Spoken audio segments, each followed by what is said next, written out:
欢迎来到这一节这一节我们要讲的是打呼噜。高血脂还可能会引起你生活当中很常见的一个问题，就是打呼噜。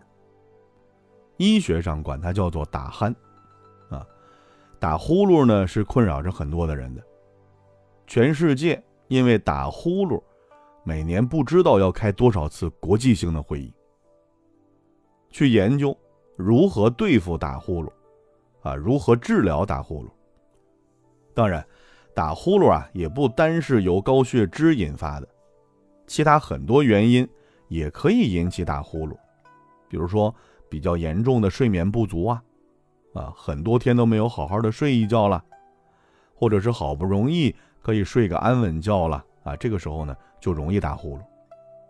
另外像颈椎病咽喉部的炎症，以及睡觉的时候脖子的位置不适合，导致气道不畅都是可以引起打呼噜的。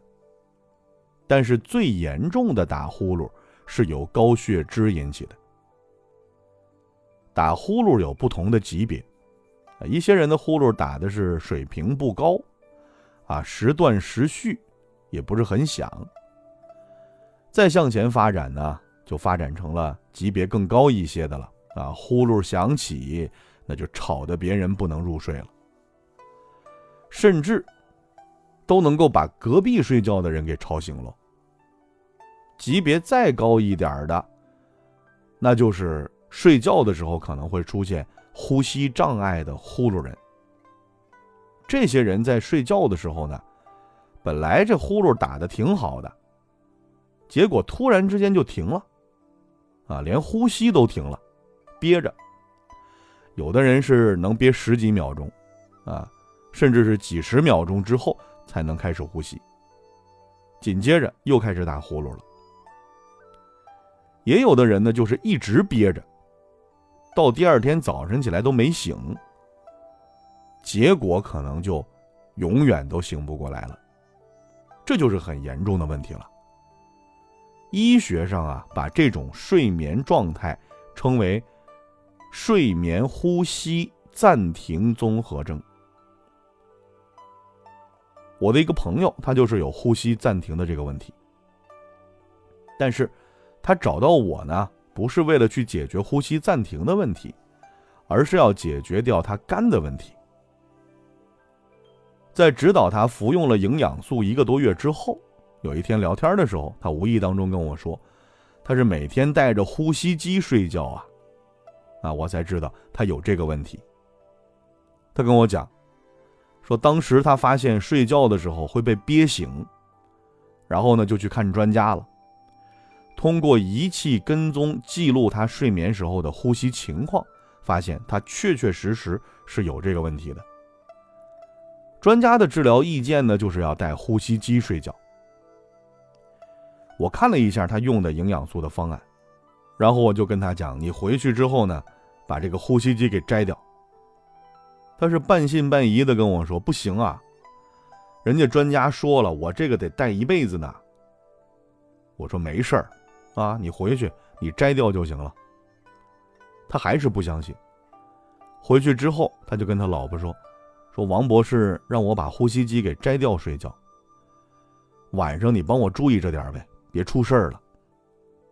那你想一想摘掉呼吸机睡觉，那肯定比带着他睡觉那轻松多了呀。所以说他睡得很好。但是那段时间呢，确实把他妻子给累得够呛。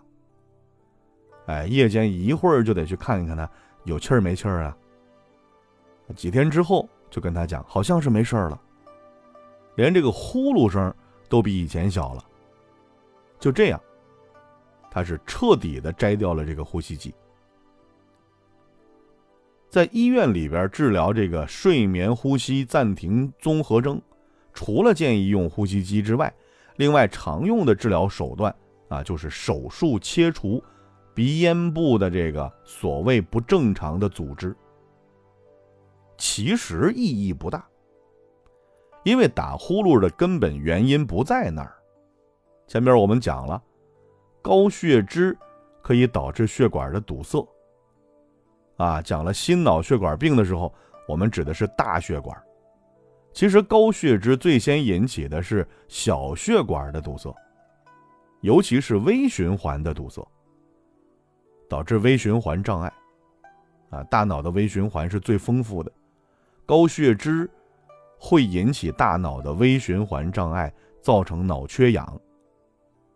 在这种情况之下，为了让脑细胞能够获得更多的氧，大脑呢就给呼吸中枢下指令，让呼吸频率要加快，呼吸的幅度要加大，导致鼻咽部的进气量加大。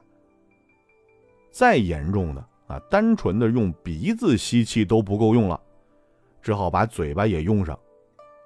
所以说，你看那些严重的高血脂的病人不管他们是醒着的还是睡着了，都是张着嘴呼吸的。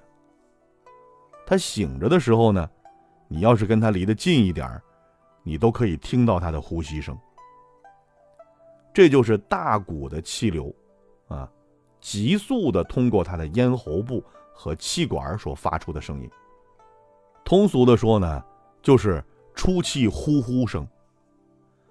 等他躺下睡觉的时候，这种大气流会冲击相对松弛的咽喉部而引起震动，就开始打呼噜了。